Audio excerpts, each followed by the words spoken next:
मंजुरी मिळाली आणि 2016 म्हणजे 2002 साली झालेली गोष्ट.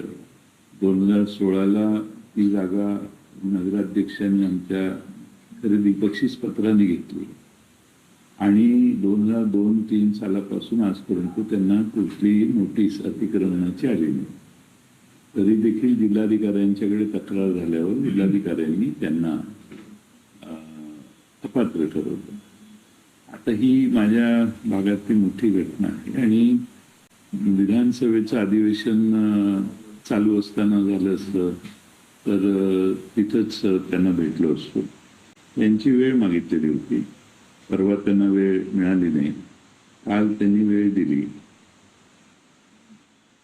त्यांनी वेळ दिलेली होती त्यात जरा उशीर झाला.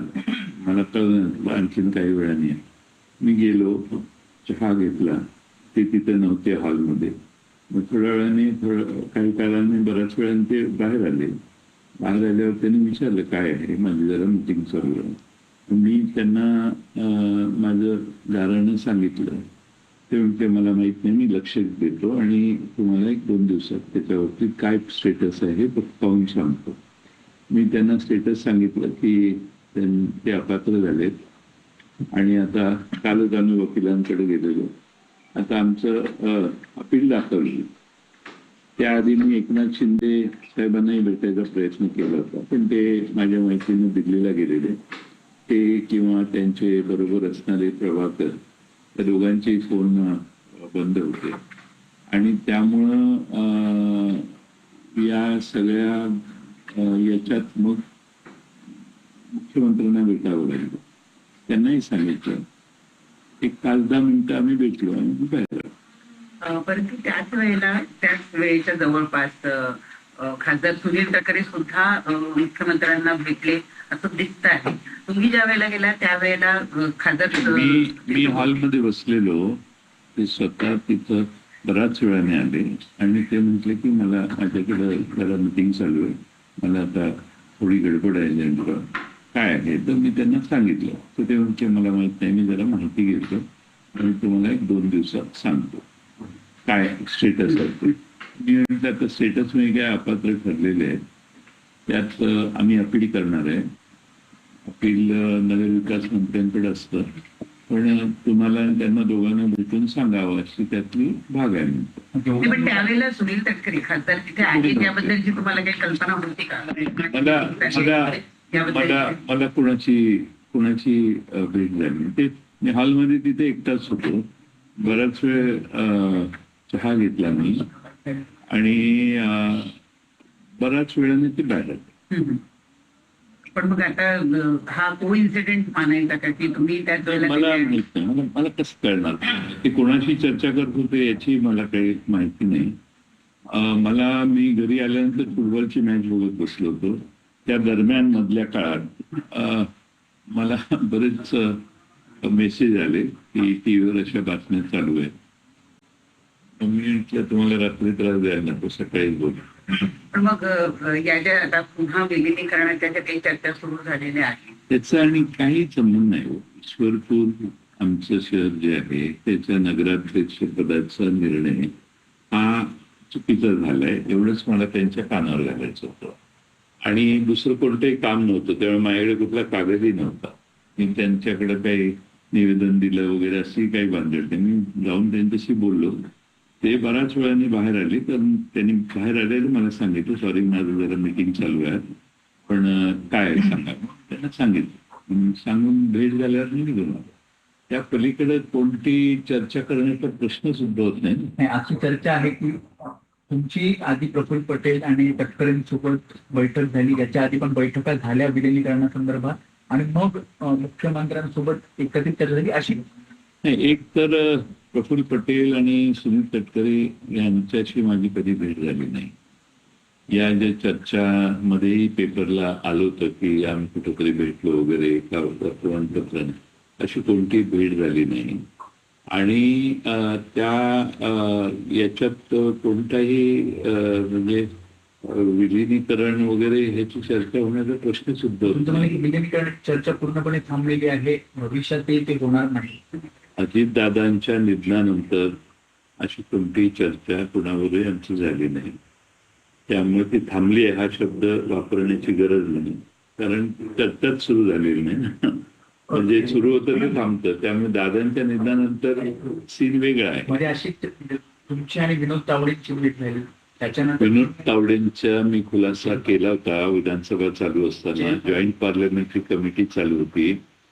ओबेरॉयला वरच्या मजल्यावर एका बाजूला मिटिंग होती, दुसऱ्या बाजूला अशी गोल गोल टेबल मांडून बँकर्स जे आलेले, फायनान्सची मिटिंग होती ती, बँकर्स जे आलेले ते दुसऱ्या बाजूला बसलेले. तिथं मी जाऊन, मला सुप्रिया त्यांनी सांगितलं तिथे या, आम्हाला दुसऱ्या पक्षीय करण्यासाठी भेट पाहिजे होती. तिथं मी जाऊन बसलो. त्यात विनोद तावडे साहेब होते, त्यांच्यावर कॉफी घेतली. अशाही काही बातम्या चालतात की अर्थमंत्री पद हे अजून रिक्त आहे, तर जयंत पाटील यांची वर्णी अर्थमंत्री पदासाठी लागली. नाही, असं आहे की मी कशाचाच विचार केलेला नाही. तुम्ही माझ्यापेक्षा इतका पुढे का विचार करताय? तुम्ही एक तर मुख्यमंत्र्यांचा खाते वाटपाचा अधिकार आहे, तोही तुम्ही फिरवून घ्यायला लागलेला. तो त्यांचा अधिकार आहे. आणि माणूस गेला तर होईल ना. आम्ही सगळे राष्ट्रवादी, शरद पवार साहेबांच्या मागं सगळे खासदार, आमदार एकच संघ आहोत. त्यामुळं मला ते बऱ्याच वेळेला दुःख वाटतं की वारंवार अशा चर्चा प्रसार माध्यमातून का येत आहेत. ईश्वरपूरच्या ज्या जागेसंदर्भात तुम्ही मुख्यमंत्र्यांना भेटायला गेलेला होता, तर म्हणाला की उपमुख्यमंत्री एकनाथ शिंदे यांच्या भेटीसाठी सुद्धा तुम्ही प्रयत्न केलेले होते. तो जमिनीचा जो विषय आहे तो महसूल मंत्र्यांच्या अखेरीत येतो आणि जर असेल तर त्यांच्याशी चर्चा करण्याचा तुम्ही प्रयत्न केलेला होता किंवा त्यावर? नाही, महसूल मंत्र्यांच्या अखेरीत तो विषय येत नाही. तो नगरपालिकेचा विषय नगरविकास मंत्री एकनाथ शिंदे यांच्याकडेच येतो, हे मलाही माहित होतं. आणि त्यासाठी त्यांच्या भेटीची काल आमचे नगराध्यक्षही आलेले, भेटीची प्रयत्न केला, पण ते त्यांचा फोनच बंद होते. मग नंतर कळलं की दिल्लीला रवाना झाले ते.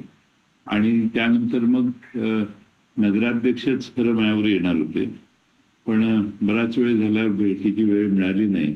मग मी नगराध्यक्षांना म्हटलं आज काय भेटायची शक्यता दिसत नाही, तुम्ही जावा. आणि त्यानंतर मला ते अटल सेतूच्या पलीकडे गेल्यावर मला कळलं की आपण 10:15, 10:30 आला तर चालेल. मग मी तिकडे गेलो. गेले काही दिवस खूपच योगायोग घडतायत का? म्हणजे प्रफुल्ल पटेल यांचं हे वक्तव्य की त्यांच्या राष्ट्रवादीमध्ये पोकळी निर्माण झाली आहे. त्यानंतर त्यांच्या पक्षाच्या राष्ट्रीय अध्यक्षांना नोटीस बजावली जाणार, त्यानंतर तुम्ही भेटायला जाणं थोड्या वेळाने, हे सगळे असं आहे. मला दुसऱ्या पक्षावर बोलायचा काही अधिकार नाही. तो त्यांच्या पक्षाचा अंतर्गत प्रश्न. माझ्या पक्षात अंतर्गत कोणतेही घालमेल नाही, सगळे शांत आहेत आणि आम्ही सगळे एकत्रित आहोत. त्यामुळं दुसऱ्या पक्षांवर मी बोलणं योग्य नाही. आणि कालच्या भेट जी आहे, आता हे आपण ज्यांचा उल्लेख करताय ते दोघं जर मला भेटले असते तर मी तुम्हाला सांगितलं असतं हो भेटले म्हणून. भेटच झाली नाही तर मी हो तर कसं म्हणू. त्यामुळे माझं काही त्यांच्याशी संपर्क होण्याचा प्रश्न यापूर्वी नाही. सुप्रियाताईंच्या लग्नात मात्र हे दोघंही आलेले होते. दोघांची माझी 5 मिनिटं वगैरे त्यांचं स्वागत आम्ही सगळ्यांचंच करत होतो, त्यावेळी त्यांची भेट झाली. दुसरा म्हणजे डिलिमिटेशनचा आहे. डिलिमिटेशनच्या बिलाला राष्ट्रवादी पक्षाकडून समर्थन दिलं जाणार आहे अशी माहिती आहे. तुमच्याकडे काही अपडेट त्या संदर्भात? आमचे ते 8 खासदारांचे जी एकत्रित आहेत ते सुप्रियाताई त्यांचं नेतृत्व करतात. सुप्रियाताईंच्या वरती जबाबदारी आहे. डिलिमिटेशनचं बिल, 1 नेशन 1 इलेक्शनचं बिल, 2-3 महत्वाची बिलं येणार आहेत. तर सुप्रियाताई मध्ये आधी सांगत असतात ते असं चाललेलं आहे. तर त्या सुप्रियाताई त्याचं धोरण ठरवतील असा आम्हाला विश्वास आहे. त्यांची महिलांच्या आरक्षणाच्याबद्दल विशेष आग्रही त्या नेहमीच राहिलेले आहेत. त्यामुळं कदाचित त्या बाबतीत त्यांच्या स्तरावर निर्णय होईल काही. पण सर, मतदारसंघाच्या पुनर्रचनेसंदर्भात जर घटना दुरुस्ती विधेयक आलं तर मग त्या संदर्भात पक्षाची भूमिका सकारात्मक आहे? नाही, आता काय आहे, हे बिल संसदेत येणार आहे. मी विधानसभेचा सदस्य आहे. त्यामुळं मी संसदीय कामकाजाविषयी बोलणं हे त्यांच्यात हस्तक्षेप केल्यासारखं होईल. पक्ष पक्ष काय म्हणतो पक्षाची जी काही चर्चा झालेली आहे पक्ष म्हणून जी भूमिका आहे ती पक्षाचे त्या आमच्या राष्ट्रीय कार्याध्यक्ष आहेत, त्या ठरवतील ना. मी त्यांच्या अधिकारावर हस्तक्षेप करणं हे ethically not correct. Sir Hindi में बताइए कि मराठी में पूरा करते फैसले हो गए. सर बीते दिनों आपकी मुलाकात विनोद कांवरे से होती है, उसके कुछ दिनों बाद आप मुख्यमंत्री से मुलाकात करते हैं. ऐसे में सियासी गलियारों में कई तरह की चर्चा जो है वो चल रही है. चर्चा एक सबसे आम चर्चा जो है वो ये है कि एनसीपी शरद पवार गुट एनडीए के करीब होना चाहती है, इसीलिए जयंत पाटिल साहब जो है लगातार मुख्यमंत्री से मुलाकात कर रहे हैं और तालमेल बिठाने की कोशिश कर रहे हैं. क्या स्पष्ट करना है? लगातार कब मैं मिला उनको?